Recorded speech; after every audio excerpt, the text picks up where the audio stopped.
Alaihi Wasallam. Bapak Ibu guru yang kami hormati dan anak-anakku semuanya, yang pertama kami ucapkan jazakumullahu ahsanal jaza.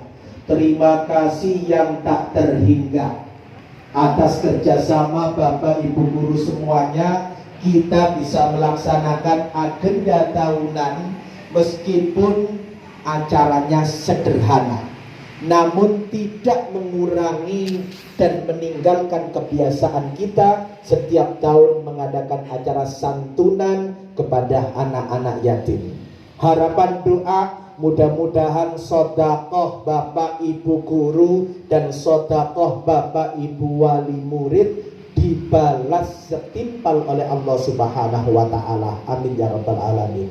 Yang kedua kalinya saya terharu dengan kondisi sekolah yang semacam ini, pendidikan kita di negara Republik Indonesia yang masih dalam keadaan prihatin dan sakit. Hari ini kita bisa menghadirkan 17 anak yatim, itu sudah luar biasa. Bahkan di tempat-tempat lain acara santunan itu didatangi ke rumahnya masing-masing. Tapi hari ini sesuatu yang luar biasa. Kita bisa berkumpul dengan anak-anak dengan meminta doa. Apalagi anak-anak ini belum balik, belum ada dosa. Maka ketika doa kita diamini anak-anak ini, maka malaikat pun juga mengamini doa kita dan pasti diridhoi dan dikabulkan oleh Allah. Oleh karena itu Bapak Ibu, saya cukup 5 menit tapi mudah-mudahan bermakna. Tanggal 10 Muharram kita disunnahkan berpuasa bagi yang berpuasa. Yang tidak berpuasa nggak apa-apa, wong sunnah. Sunnahnya saja. Kemudian yang kedua, nyambung silaturahim. Termasuk semacam ini, sambung silaturahim kepada orang tua, kepada saudara. Tanggal 10 Muharram disunnahkan untuk menyambung tali sambung silaturahim. Yang ketiga, sedekah. Termasuk sedekah kepada anak-anak yatim. Jangan lupa nanti diusap sebagian kepalanya dengan penuh kasih sayang dan niat seperti yang kemarin saya sampaikan, niat mengusap seluruh anak yatim mulai dari Nabi Adam sampai sekarang. Agar apa? Berkahnya berbeda, tapi dengan syarat mengusap kepalanya harus ikhlas. Jangan di antara anak-anak ini kemudian ada yang nakal, jenengan mengusapnya nggak pati ikhlas.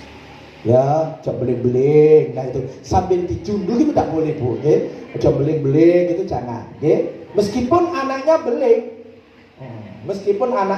beling, tapi anak-anak kita ini luar biasa, tidak ada yang nakal, insya Allah. Peluk dengan kasih sayang, usap dengan kasih sayang, mengusap sebagian kepala, satu rambut saja, satu rambut ini akan mengangkat 1 derajat kita. Duh, ibu. Nah ini rambutnya anak-anak ini berapa? Kamu sudah ngitung rambutnya? Enggak sempat, bingung menghitung rambutnya berapa. Maka betul dikatakan di dunia ini Bapak Ibu bukan tempatnya pahala. Di dunia ini Bapak Ibu bukan tempatnya siksa. Tempatnya pahala itu di akhirat. Tempatnya siksa itu di akhirat. Enggak mungkin ada yang lagi viral Butejo gitu ya. Butejo tukang gibah gitu nggih. Enggak mungkin jenengan rasan-rasan mbuh ngrasani sapa terus langsung disiksa karo Gusti Allah untune protol kabeh ngoten nggih. Enggak mungkin. Ya pancet tae sik utuh bahkan sik kena digawe rasan-rasan meneh. Nggih to? Oke. Bahkan contoh ini contoh yang agak bahasa saya agak saru. Orang melakukan zina, melakukan zina, napa langsung diadab? Boten. Terus mari ngono tugel, gak kena ditarik ngono boten. Nggih pancet, nggih utuh sik kena digawe meneh. Lah niki bukan tempat siksa di dunia. Bahkan pahala bukan tempatnya di dunia. Ndak cukup. Jenengan puasa hari ini subhanallah diampuni dosanya. Ada yang mengatakan wakilah di dalam hadis dikatakan siapa yang puasa di tanggal 10 Muharram atau Asyura pahalanya seperti orang 1000 orang yang melaksanakan ibadah haji dan umroh. Bu, gede nabatan besar, tidak cukup di dunia. Jenengan takziah orang yang meninggal, jenengan pahalanya dapat 1 gunung. Loh, itu 1 orang.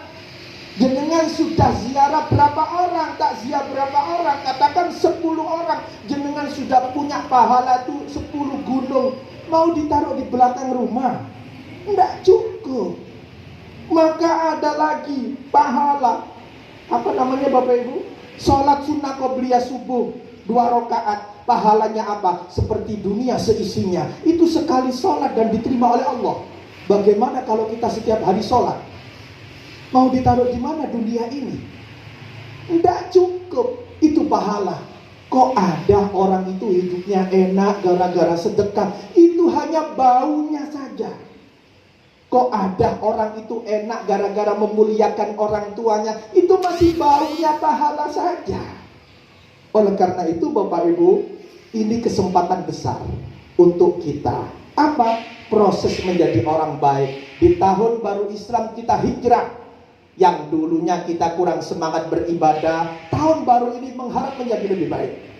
Yang dulunya kita rezekinya sedikit, mudah-mudahan tahun yang akan datang ini lebih banyak lagi dan berkah.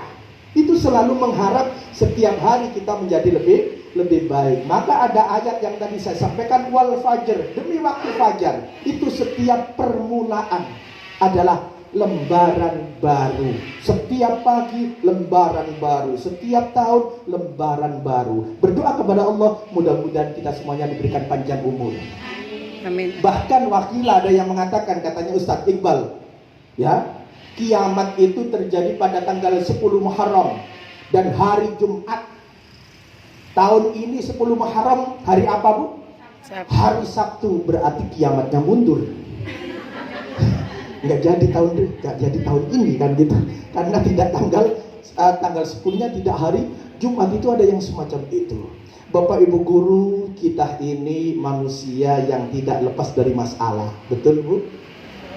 Bahasa Maduranya katanya Bu Husnul, life is problem. Wah, gaya. Orang hidup itu penuh dengan masalah. Lahir itu loh Bu, anak baru lahir masalah. Kok sudah besar belum ketemu jodohnya? Masalah. Sudah menikah belum dikaruniai keturunan? Masalah. Dikasih keturunan, ya Allah, bentahun metu. Masalah mboten.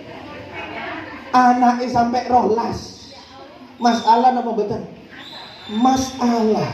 Sampai mau meninggal sakit masalah. Bahkan meninggal pun masalah. Mati itu masalah, Bu. Kenapa? Sopo sing gak ngubur? Tumbas tanah kuburan isi duit barang, nggih. Makanya nanti kalau sudah kubur selesai permasalahan di dunia. Oleh karena itu Bapak Ibu, semua punya masalah. Ada kunci sedikit, mudah-mudahan bisa mengeluarkan kita semuanya dari permasalahan. Apa? Mengibak dari ceritanya Nabi Adam. Nabi Adam itu Pak Iqbal, subhanallah, digoda iblis itu nggak mempan. Ibu Hawa digoda iblis, kena. Akhirnya Ibu Hawa yang menggoda Ibu Adam. Apa? Yang menggoda Nabi Adam.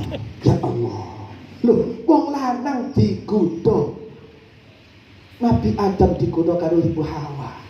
Kenek, Bu, kenek.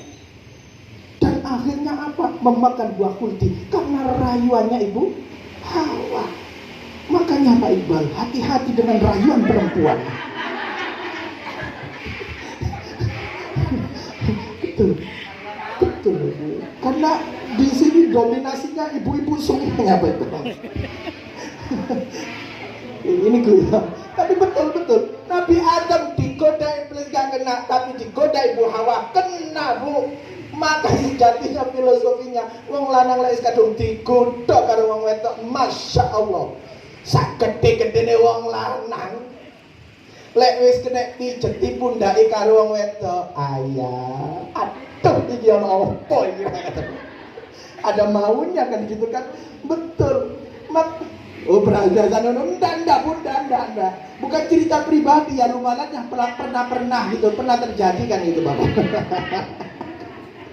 Ya Allah, ini macam itu. Masya Allah, apa yang terjadi? Nabi Adam dikeluarkan dari surga dan diampuni oleh Allah juga tanggal 10 Muharram. Subhanallah Bapak Ibu. Apa istighfarnya? Selalu saya sampaikan doa kepada Allah. Rabbana zalamna anfusana wa illam taghfir lana wa tarhamna lanakunanna minal khasirin.